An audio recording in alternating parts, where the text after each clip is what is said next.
लहरों की गिनती। एक बार की बात है, बादशाह अकबर के दरबार में उनसे नौकरी मांगने की फरियाद लेकर एक व्यक्ति पहुंचा। उसकी कुछ देर बातें सुनने और बुद्धि की परीक्षा लेने के बाद बादशाह ने उसे चुंगी यानी टैक्स वसूलने वाला अधिकारी बना दिया।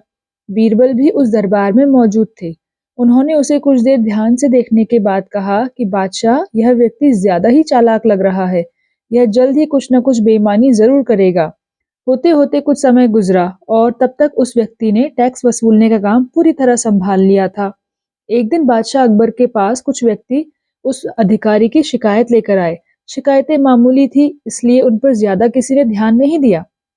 उसके बाद रिश्वत लेने और जनता को परेशान करने के आरोप भी उस अधिकारी पर लगने लगे। इतनी शिकायतें आने पर बादशाह ने सोचा कि इसका तबादला ऐसी जगह कर देता हूँ जहां इसे बेईमानी करने का मौका ही ना मिल पाए। इतना सोचते ही बादशाह ने फैसला किया कि उसे अस्तबल का मुंशी बनाया जाएगा। फिर अकबर ने मन में कहा कि अब घोड़ों की लीद उठवाने के काम में ये क्या ही बेईमानी कर पाएगा। वहां मुंशी के पद पर पहुंचते ही उस व्यक्ति ने फिर रिश्वत लेना शुरू कर दिया। उसने सीधे घोड़ों की देखभाल करने वालों से कह दिया कि तुम लोग घोड़ों को कम दाना पानी खिलाते हो। इसका पता बादशाह को चल गया है, इसलिए मुझे लीद को तौलने के लिए भेजा है। अब अगर लीद का वजन कम हुआ तो सबकी शिकायत बादशाह से कर दूंगा। इस तरह से उस मुंशी से परेशान होकर हर घोड़े के हिसाब से उसे 1 रुपए लोगों ने देना शुरू कर दिया। यह बात भी कुछ समय बाद बादशाह अकबर तक पहुंच गई।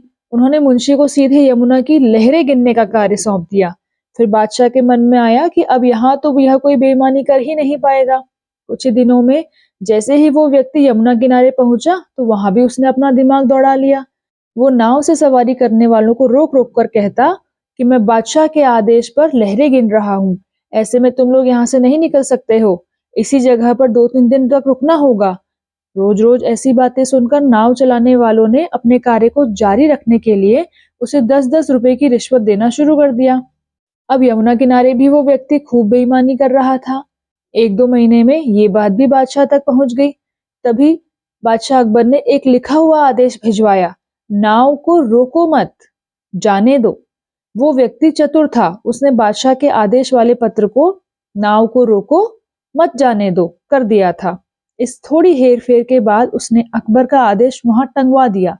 आखिर में उससे परेशान होकर बादशाह ने उसे नौकरी से ही निकाल दिया। तभी बादशाह को बीरबल की बात याद आ गई कि ये आदमी बेईमानी जरूर करेगा। तब उन्हें अपने मन में यह अफसोस हुआ कि मुझे उसे उसकी पहली गलती पर ही कठोर दंड दे देना चाहिए था। यदि वे ऐसा करते तो ना ही राज्य को नुकसान होता और ना ही प्रजा को परेशानी उठानी पड़ती।